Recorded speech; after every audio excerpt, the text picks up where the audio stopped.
Welcome to the Growth Catalyst Show, where we believe that growth could come in many forms: professional, personal, company, sales, you name it.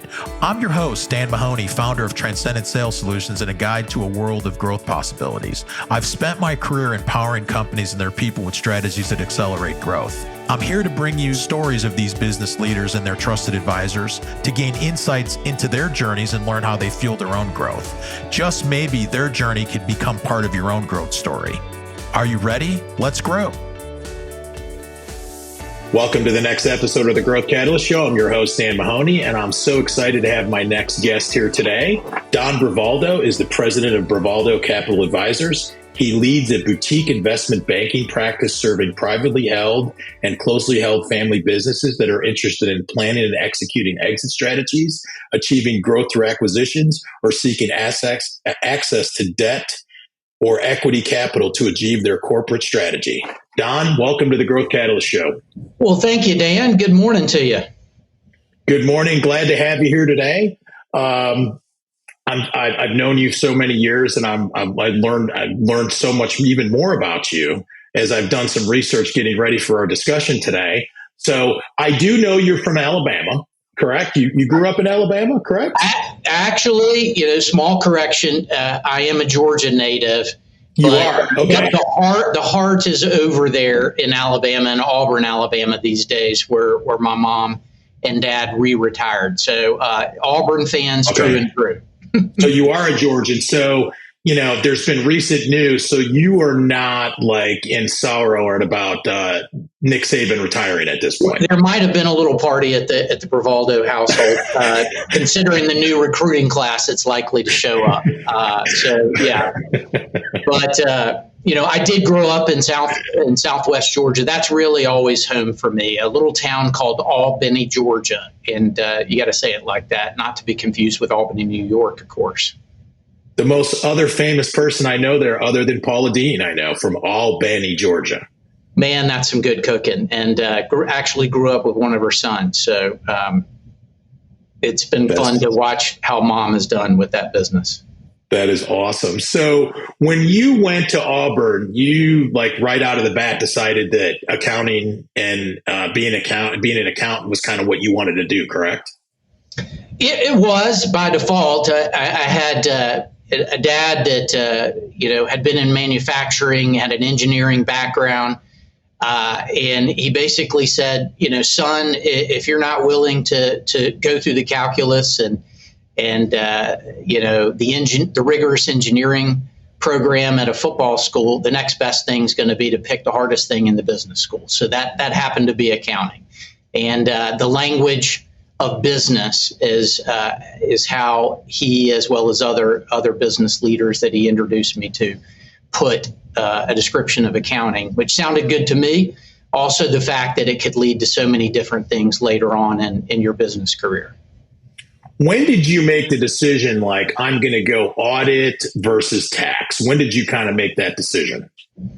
I think it occurred about the time at Auburn that I had a tax class, and I figured out just how boring this could be, for a young college student. And on the audit side, it sounded intriguing to, really, look under the covers, figure out exactly what made a business tick and assess the risk involved in that business. It just sounded a lot more appealing. And the fact that you got to travel around and see a lot of different companies where the tax people usually were stuck back in the office. So that was an easy decision when I started interviewing with accounting firms. And your first big position out of school was Arthur Andersen? It was, yeah. I had the opportunity to interview with a lot of big six accounting firms at the time. It was a tough decision. There's a lot of really good firms between E&Y and Deloitte and others, but ultimately chose Arthur Andersen, and look back very fondly and very happy that I did. I had an incredible time there working with some of the best and brightest, and the Atlanta office was one of the premier offices for the entire Arthur Andersen organization. Did you did you take the CPA and become a CPA while you were at Arthur Andersen, or did you do that before you started your professional career? I finished it up towards the tail end of my time with Andersen, and got that under my belt.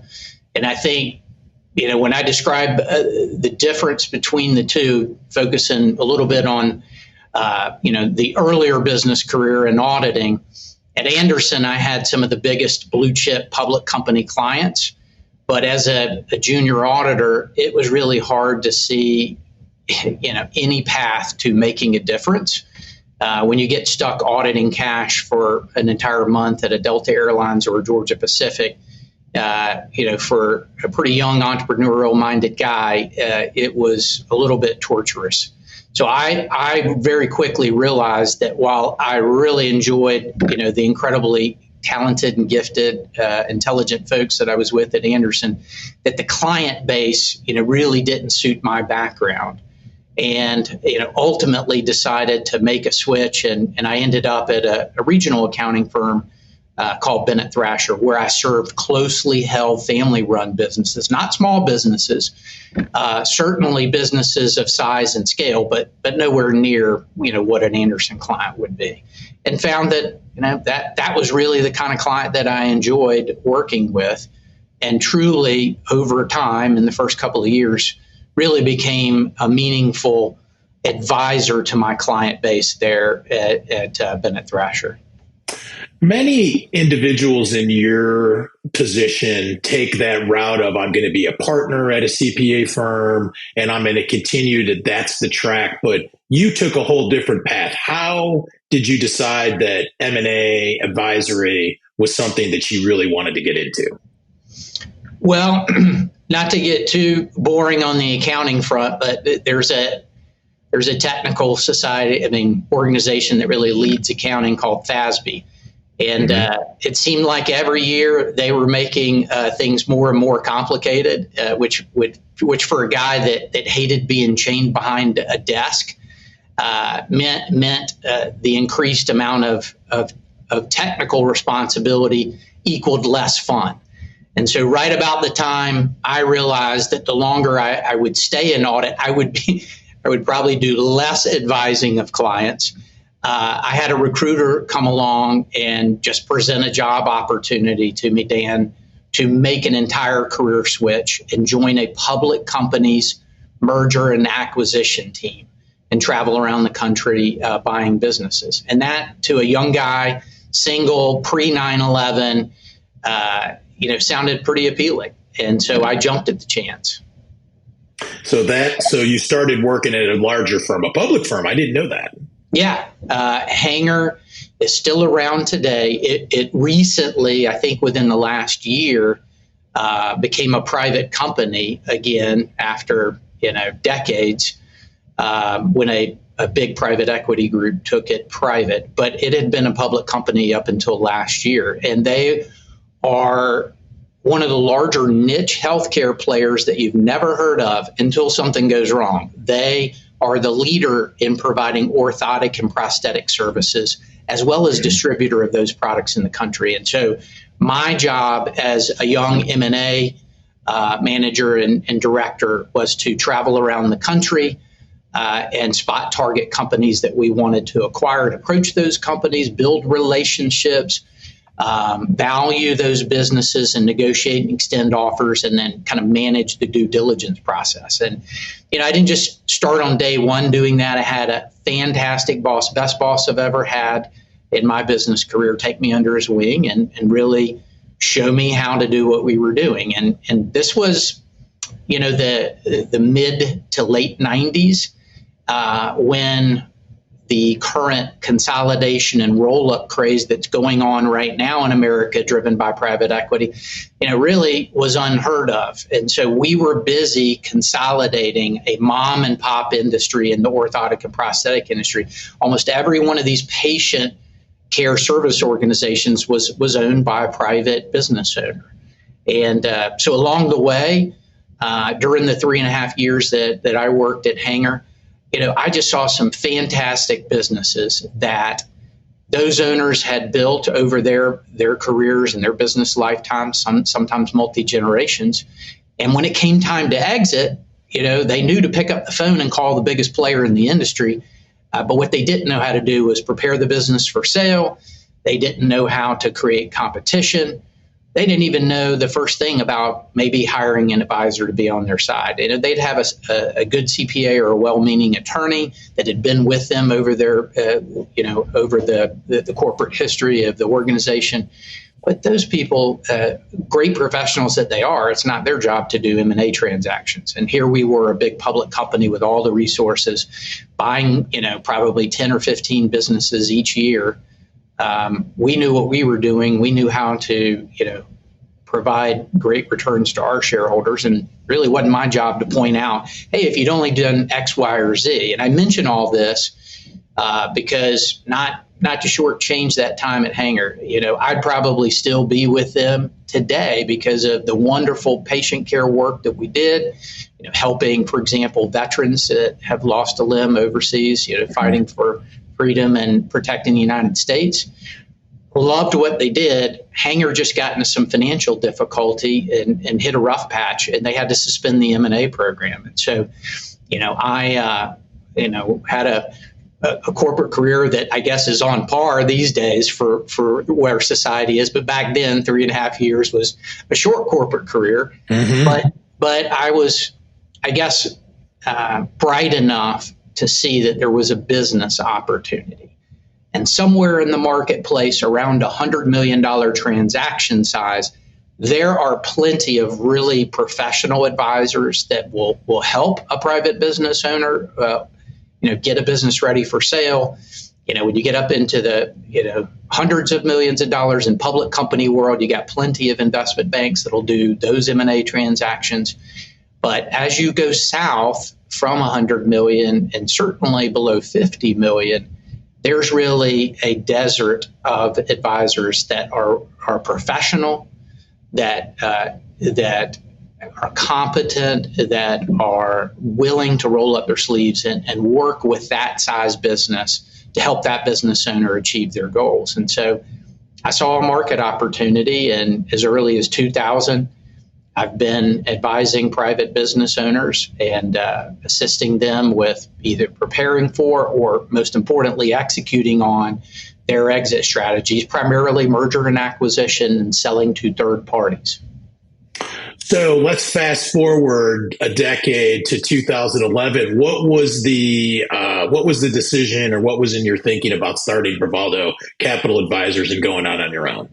Well, in 2000. I actually started on my own as a single shingle entrepreneur. And for about 6 months, I called all my friends at Anderson, and they were like, hey, Bravaldo, I love you, but, I'm not going to send Scientific Atlanta to you to do M&A transactions. The board's not going to allow you to do that.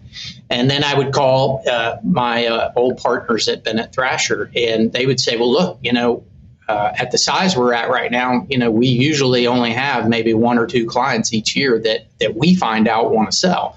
So we're happy to call you. But to be honest with you, one of the partners pulled me aside. It was a good friend of mine, Tom Burns, who has recently passed away. Fantastic man. I learned a lot from on the valuation side of things. He ran the valuation practice. But Tom said, you need to surround yourself with sales and marketing people. Because, Bravaldo, you've always been in the CPA world, and clients were coming to you at Anderson and here at BT. And that made a lot of sense. And so I affiliated with a group of folks that were starting a higher end business brokerage.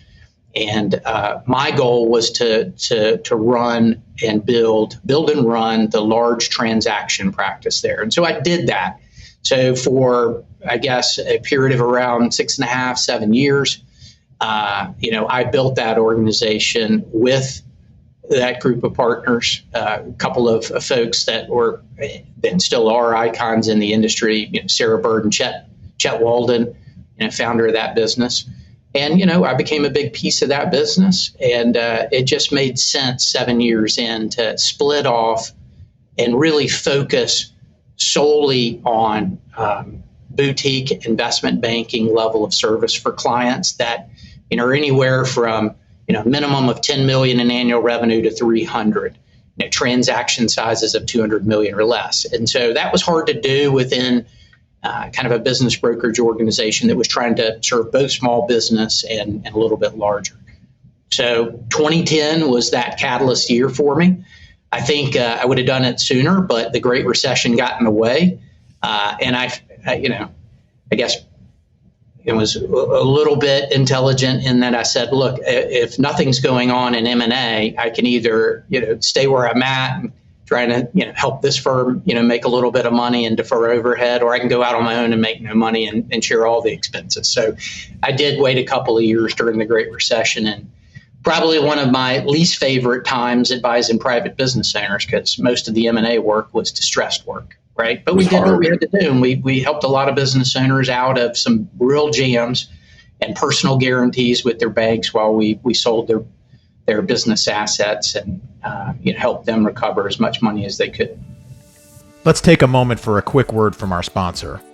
This episode of the Growth Catalyst Show was brought to you by Transcendent Sales Solutions. Whether your company is facing uncertainty, declining sales, or resource limitations, Transcendent Sales has the solution. Their team has decades of experience helping businesses find alignment to meet their growth goals and transforming underperforming sales organizations into revenue-producing market leaders. They take a hands-on, results-oriented approach to solving sales challenges. Visit transcendentsales.com to learn more and subscribe to the bi-weekly Growth Catalyst newsletter for insightful growth strategies. Transcendent Sales Solutions, empowering businesses to reach new heights.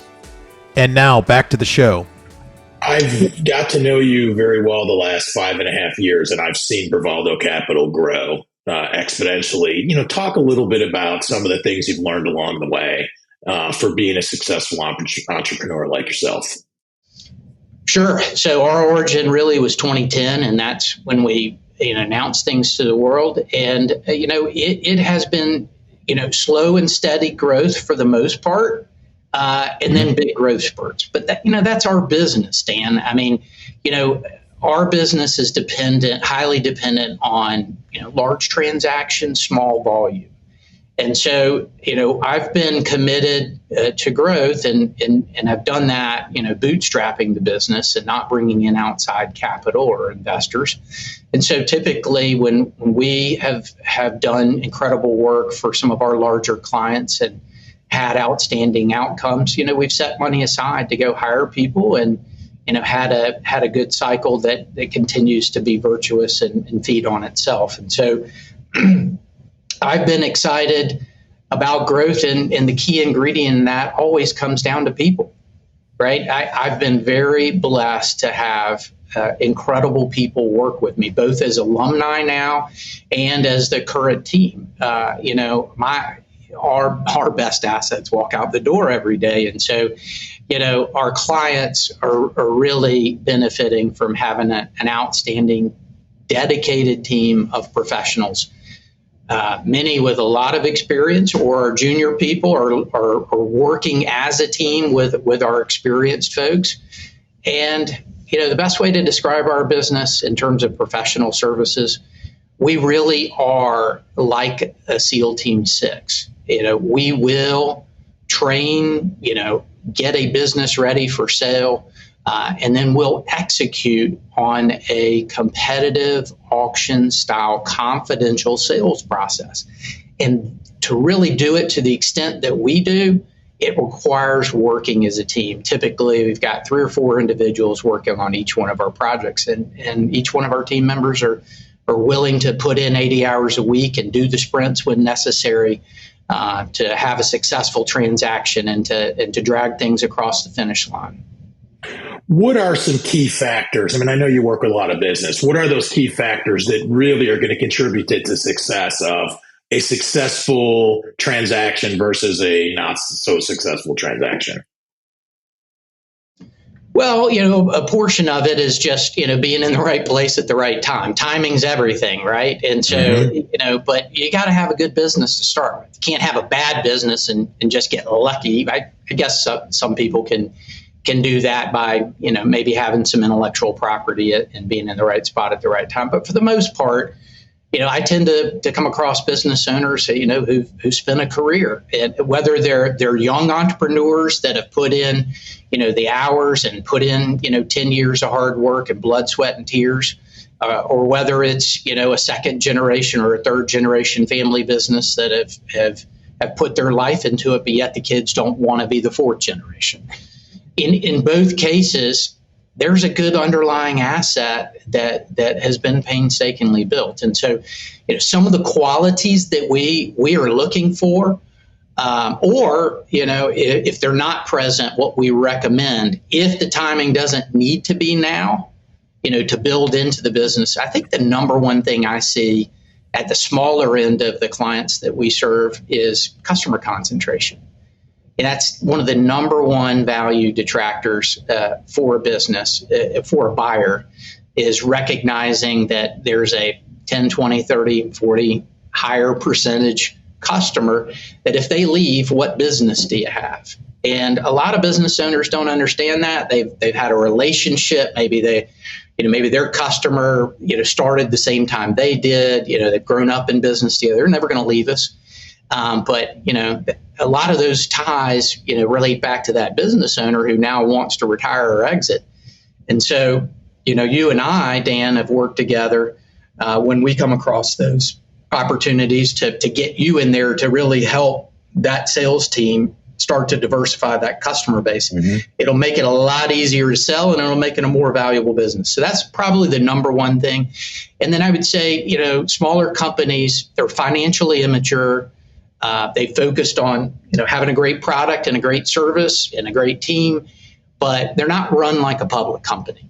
And so we like to spend some time, helping them get their financial house in order, getting their legal house in order.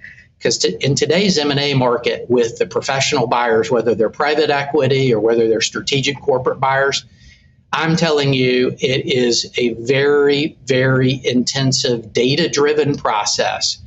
And they are going to look under every rock, turn over every stone, find every little, hidden problem or perceived problem in the business. And so one of our jobs, other than creating a competitive process and, helping a client receive offers for an illiquid asset, which we had to make a market for, is to help them mitigate risk. Because, there's two big drivers of valuation. It's, future cash flows and, being able to really have some insight into those future cash flows. The true definition of valuation is taking future cash flows and discounting them back to present value, but adjusting for the risk that those cash flows will be sustainable. And business owners typically get the concept of, somebody's buying this for the future. They're going to need to see insight into it. Often historical performance is a good indicator of future performance, or it's what a buyer wants to pay for. They're buying it for the future, but they'll pay you for what you've done in the past. But what business owners forget is risk. That whole, and that definition, that key risk area, reducing risk, making sure that the cash flows are sustainable. And so anything you can do, either short term or long term, to reduce risk in your business is also going to be a big driver of valuation. So I'm sure I've gotten off track from the original question. No, not at all. No, and one of the things I see quite often, and I know you do too, is you have these business owners, they want to sell their business, but they want to do it quickly, and they want to move quick, and they want to sell it. And I'm always amazed on how much time you guys and your team puts into these businesses to get them ready for that event.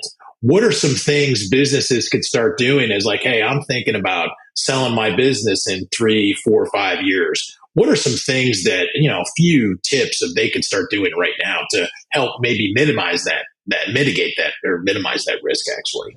Sure. Great question. And so let's start with trying to visualize the time frame and a timeline. Our work, if we're going to do a highly competitive process, what I mean by that is, really make a market and, maybe talk to, 50, 60, 70 private equity groups and probably an equal number of public or private company strategic buyers. That's a 6 to 9 month process from start to finish, from engagement of our firm to closing a deal, 6 to 9 months. And that's assuming that the business is in shape and ready to go. So if you're not, you can just go ahead and add untold months to that. For example, we were introduced to a great business last year, had a lot of strategic buyer interest, a lot of growth, but financially, their financial statements were, basically shoeboxes. And they've had to have forensic accountants go back and recreate things. Now, some of that's some systems errors and people errors and all kinds of stuff, but it's really thrown their timing off on being able to transact. So getting back to that timeline, what we like to do is get introduced to a business at least 2 to 3 years in advance of a sale. I think you could make an argument to be able to plan for an exit. You could do it over a 5-year period of time. That would really give you plenty of time to not have to do too much along the way. But some of the keys to look for: number one, if you're an inventory business and your valuation is say $25 million or more, I'm going to recommend that you step up your level of outside financial assurance and reporting. The old auditor in me is going to say, get your CPA to go and get a true audit, because most of the size companies, the buyers that you're going to talk to, are going to want to see an audit, which specifically with inventory companies is important because there's a physical observation of your inventory by an outside party. And that's that's a key. And look, an audit is a gold standard. It's expensive. For a certain size business, it's an investment that probably doesn't need to be made. But I've seen it be, it provide big returns for a business to get that outside assurance. And then, internally, you need to have, a CFO or a heavy controller. You need to have a good accounting function, because let me tell you, I need financial information. Our team needs financial information on a day-by-day basis. And a lot of businesses, private owners, they just have the tax return to worry about. They have the bank to worry about at the end of the year to give them, an outside CPA reviewed financial statement. So, there's a big switch between, being able to close your books and provide a true accrual-based financial statement on, day 15, the following month from that month's close, and then being able to rattle off a trailing 12 months historical EBITDA to give to your financial, your M&A advisor, than, a business owner that just said, how did we do last month? Give me a P&L. And so when I say EBITDA, that's, jargon in our industry, but, it's a big focus. When you start to explore selling your business, it stands for earnings before interest, taxes, depreciation, and amortization. And that's a key number. It's not the only number, but it is a key number that buyers are going to focus on. Can you share, and I know there's plenty of them that you could probably share, but one that comes to mind of a success story of a deal that you've involved in that you guys are proud of, and everything kind of lined up the way it should be? Sure. That's an easy one to answer. We had the very fortunate opportunity to meet a couple of incredible entrepreneurs, brothers, Michael and Philip Gosling, founders of a company called Do My Own. They started that business in their parents' basement. And it's an e-commerce business that provides pest control products sold through an online website. And they've since expanded to include lawn and garden products as well. But starting in their parents' basement to building, an organization that, had over 150 to 175 employees. At the time we were working with them back in 2019 is when we got introduced to them. Michael and Philip are some of the smartest folks I've ever worked with. And they were also, really good about, surrounding themselves with a professional advisory team. Some members that our firm was able to recommend and others that they had found on their own. But collaboratively, they took advice really well. And that business excelled from a technology standpoint, from a warehousing and distribution standpoint, from a marketing standpoint, but it was financially immature. They did not have, a CFO. They did not have a rigorous, accrual-based financial statement capability. They were really a modified cash basis, what they needed to report on taxes, because they had never thought about selling. From a timing perspective, COVID actually happened while we were helping them get their business prepared. And, who would have known at the time how quickly the world would change and how important e-commerce would become. However, we had started to do our research and put together an incredible marketing campaign, both to strategic buyers and to high quality private equity, because these are young guys where, maybe bringing in private equity money, being able to take some money off the table, reduce risk, use other people's money to grow. It was a real option if the strategic deals, weren't the right fit or the highest valuation. So all of this unfolded during COVID. We all, did our thing. We met with people probably we weren't supposed to. We overcame technology and, did remote, management meetings with buyers. All of a sudden, everybody recognized in the buying community how important having e-commerce capability would be. And our clients had done a wonderful job of developing their own proprietary software for warehouse management. And it was tailored to their specific types of products. So as it turns out, as we ran the process, as we identified buyers and, eliminated others and shrank it down to a very manageable pool and started to meet with these groups, one group in particular, recognized that they not only did they like this asset, do my own, but they recognized that they could take that technology and extend it throughout their organization. So at the end of the day, when it came time for bids, these people were able to, pay a premium. And for them, it was probably a discount because it's transformed their organization. It's made them more efficient. So I always call those a win-win transaction, and it's what we strive for.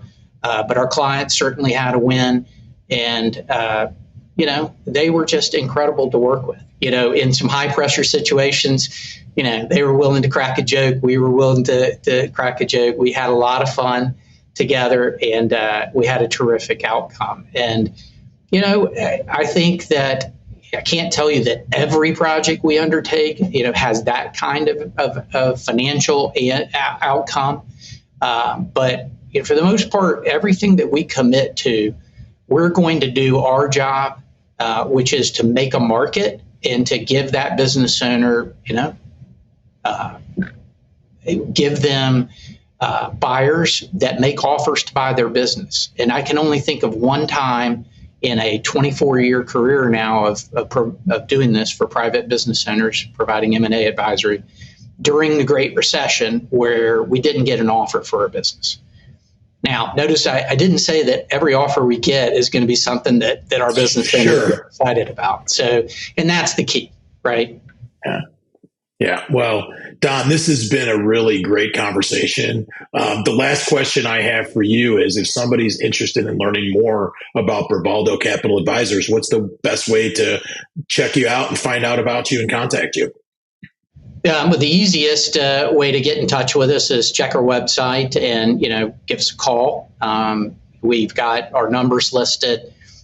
My email is my first initial last name, dbravaldo@bc-advisors.com. We've got an info out on the website. We're really easy to get in touch with. So love to talk with anybody. We don't mind spending, good time with people to, give them some education on the M&A process and what to look for, and, help them assess whether their business is a really good candidate or not. Don, I want to thank you for not only your friendship, but taking some time today to appear on the Growth Catalyst Show. And I'll see you up the road. Thank you so much for everything. Thanks, Dan. You're a great friend as well. Have a great day. And that's a wrap for today's episode of the Growth Catalyst Show. Remember, you can take these stories of growth and make them part of your own journey. Learn from them, draw inspiration, and let them guide your path of growth. I'm your host, Dan Mahoney, and I look forward to our next journey together. If you've enjoyed the show, please subscribe and leave a review. Until next time, keep growing.